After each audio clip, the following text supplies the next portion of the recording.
सकाळपासून रात्रीपर्यंत घरासाठी धावपळ करणारी महिला स्वतःचं दुःख मात्र कायम लपवत असते. सतत थकवा, चक्कर, केस गळणं किंवा पायात शक्ती नसणं, जरा काम केलं तरी दम लागणं आणि तरीही ती म्हणते, हे तर आपल्याला रोजचंच आहे. पण थांबा, हे रोजचं नाही, हे शरीर देत असलेला मोठा इशारा असू शकतो. भारतात लाखो महिला रक्ताच्या कमतरतेने त्रस्त आहेत. पण सर्वात धक्कादायक गोष्ट म्हणजे की अनेक महिलांना स्वतःला माहितीच नसतं की त्यांना ॲनिमिया आहे. मग आजच्या या व्हिडिओमध्ये आपण जाणून घेणार आहोत की महिलांमध्ये रक्ताची कमतरता जास्त का असते किंवा शरीर कोणते संकेत देतं, ही समस्या किती धोकादायक असू शकते आणि सर्वात महत्त्वाचं की रक्त नैसर्गिक पद्धतीने कसं वाढवता येतं. म्हणून हा व्हिडिओ शेवटपर्यंत नक्की बघा. मग रक्ताची कमतरता म्हणजे काय ते बघूया. मग सर्वात आधी एक गोष्ट समजून घ्या की आपल्या शरीरात हिमोग्लोबिन नावाचा एक महत्त्वाचा घटक असतो. हिमोग्लोबिनचं मुख्य काम म्हणजे शरीराच्या प्रत्येक भागापर्यंत ऑक्सिजन पोहोचवणं, म्हणजे आपण घेतलेला श्वास शरीरात योग्य ठिकाणी पोहोचवण्याचं काम करत असतं. पण जेव्हा शरीरात हिमोग्लोबिन कमी होतं तेव्हा शरीराला पुरेसा ऑक्सिजन मिळत नाही. यालाच आपण रक्ताची कमतरता किंवा ॲनिमिया म्हणतो. आता प्रश्न असा आहे की ही समस्या महिलांमध्ये जास्त का असते? कारण महिलांच्या शरीरात अनेक अशा नैसर्गिक प्रक्रिया असतात ज्या रक्तावर काम करत असतात. मासिक पाळी हे सर्वात मोठं कारण. महिलांमध्ये रक्त कमी होण्यामागचं सर्वात मोठं कारण म्हणजे मासिक पाळी. दर महिन्याला शरीरातून रक्त बाहेर पडतं. जर पाळी सामान्य असेल तर शरीर पुन्हा रक्त तयार करतं, पण अनेक महिलांमध्ये पाळी खूप जास्त येते, अनेक दिवस चालते, रक्तस्राव जास्त होतो आणि इथूनच समस्या सुरू होते. शरीरातून सतत आयन बाहेर पडत राहतं. लागणारा मुख्य घटक की आयन कमी झालं की हिमोग्लोबिन तयार होणं सुद्धा कमी होतं आणि मग सुरू होतात थकवा, कमजोरी, चक्कर, चेहरा फिकट पडणं आणि सर्वात मोठी चूक म्हणजे अनेक मुली आणि महिला हे दुर्लक्षित करतात. कारण त्यांना वाटतं पाळीमध्ये असं होतच असतं. पण सतत कमजोरी वाटणं हे नॉर्मल नसतं. तर महिलांचं स्वतःकडे दुर्लक्ष करण्याचा स्वभाव हे सुद्धा कारण आहे. एक गोष्ट तुम्ही लक्षात घेतली आहे का? घरातील महिला सगळ्यांची काळजी घेतात, पण स्वतःच्या आरोग्याकडे सर्वात कमी लक्ष देतात.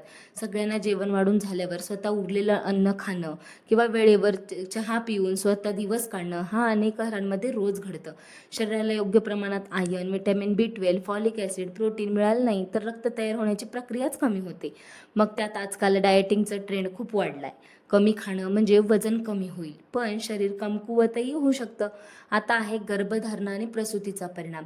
गर्भधारणा हा महिलांच्या आयुष्यातील सर्वात नाजूक काळ असतो. या काळात आईच्या शरीरातून बाळाला पोषण मिळतं, म्हणजे आईला दुप्पट पोषणाची गरज असते.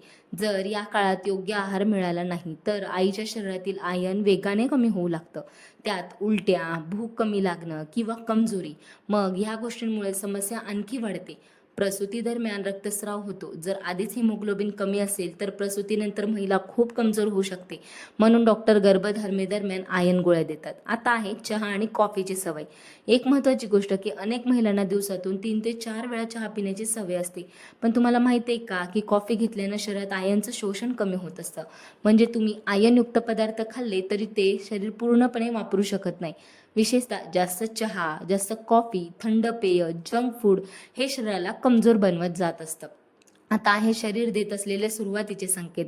शरीर कधीच अचानक आजारी पडत नाही, ते आधी संकेत देतं. रक्ताची कमतरता वाढू लागली की शरीर काही लक्षणं दाखवायला लागतं, जसं की सतत थकवा, कामात मन न लागणं, डोळ्यासमोर अंधारी येणं, चक्कर येणं, श्वास लागणं, डोकेदुखी, केस गळणं, नखं कमजोर होणं, तसंच चेहरा फिकट दिसणं. मग काही महिलांना जिना चढतानाही दम लागतो, पण त्या तरी म्हणतात काही नाही, थोडी कमजोरी आहे, हीच मोठी चूक असते.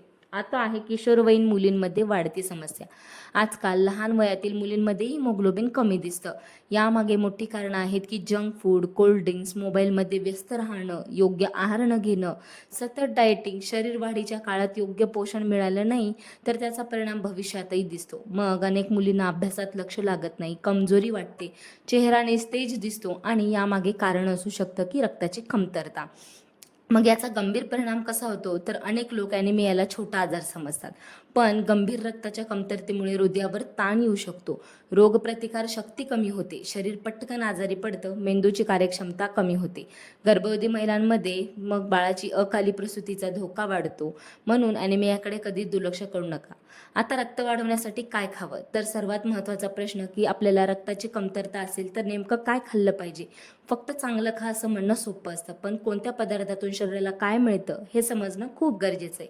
मग पहिलं पालकामध्ये आयर्न मोठ्या प्रमाणात असतं. आयर्न म्हणजे हिमोग्लोबिन तयार करण्यासाठी लागणारा मुख्य घटक.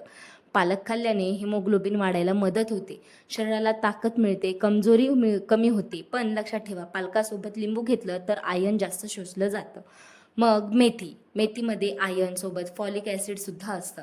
फॉलिक ॲसिड नवीन रक्तपेशी तयार करण्यास मदत करतं. मेथीमुळे शरीरातील कमजोरी कमी होऊ शकते, थकवा कमी होतो, रक्त वाढण्यास मदत होते. आता आहे बीट, सर्वात महत्त्वाचं की बीटमध्ये आयर्नसोबत अँटीऑक्सिडंट्स आणि फॉलिक ॲसिड सुद्धा असतं. मग बीटमुळे शरीरात ऊर्जा तर वाढतेच, पण रक्तप्रवाह सुधारतो, चेहऱ्यावर चमकसुद्धा येऊ लागते. म्हणून अनेक डॉक्टर आपल्याला बीटचा ज्यूस रिकमेंड करतात.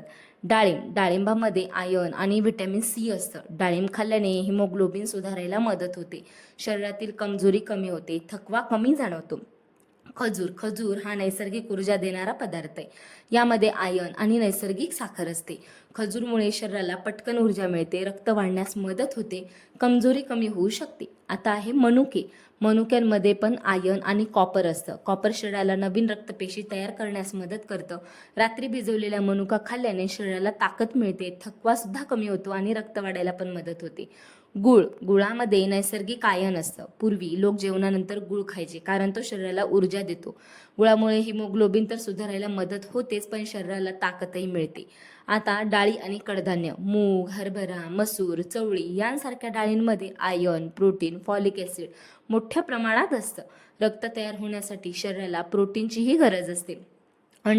अंड्यांमध्ये प्रोटीन, आयर्न आणि व्हिटॅमिन B12 असतं. व्हिटॅमिन B12 कमी झालं तरी ॲनिमिया होऊ शकतो. अंडी खाल्ल्याने शरीर मजबूत होतं, रक्तनिर्मिती सुधारते, कमजोरी पण कमी होऊ शकते.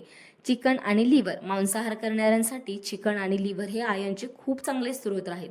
विशेषतः लिव्हरमध्ये आयर्न आणि व्हिटॅमिन B12 भरपूर प्रमाणात असतं. हे पदार्थ हिमोग्लोबिन वाढवायला मदत करतात, शरीराची ताकद वाढवतात, गंभीर अनिमियामध्ये उपयोगी ठरू शकतात. लिंबू, आवळा आणि संत्री, तुम्ही आयर्नयुक्त पदार्थ खाल्ले तरी ते व्हिटॅमिन सी काम करतं. लिंबू, आवळा आणि संत्री यामध्ये व्हिटॅमिन सी असतं, हे शरीराला आयर्न शोषून घ्यायला मदत करतं.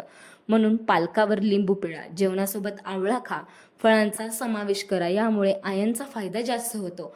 मग एवढं सगळं करून डॉक्टरांकडे कधी जावं? जर तुम्हाला सतत कमजोरी, चक्कर किंवा दम येत असेल, पाळीमध्ये जास्त रक्तस्राव होत असेल, असे त्रास वारंवार होत असतील तर लगेच वेळेवर उपचार घ्या, म्हणजे ते नियंत्रणात राहू शकतं. महिला संपूर्ण घर सांभाळतात, मात्र अनेकदा ऐकत नाहीत. पण लक्षात ठेवा, तुम्ही निरोगी असाल तरच तुमचं कुटुंब मजबूत राहील. सतत थकवा येणं, चक्कर येणं, कमजोरी वाटणं हे नॉर्मल नाही. तुमचं शरीर तुम्हाला मदतीचा संकेत देत असं, त्याकडे अजिबात दुर्लक्ष करू नका. हा व्हिडिओ प्रत्येक आई, बहीण आणि मुलीपर्यंत पोहोचवा, कारण माहितीचं एक शेअर कुणाचं आरोग्य वाचवू शकतं. आणि व्हिडिओ तुम्हाला आवडला असेल तर लाईक, शेअर आणि सबस्क्राईब करायला मात्र विसरू नका. आणि अशाच हेल्थ चॅनलसाठी नक्की सबस्क्राईब करून ठेवा.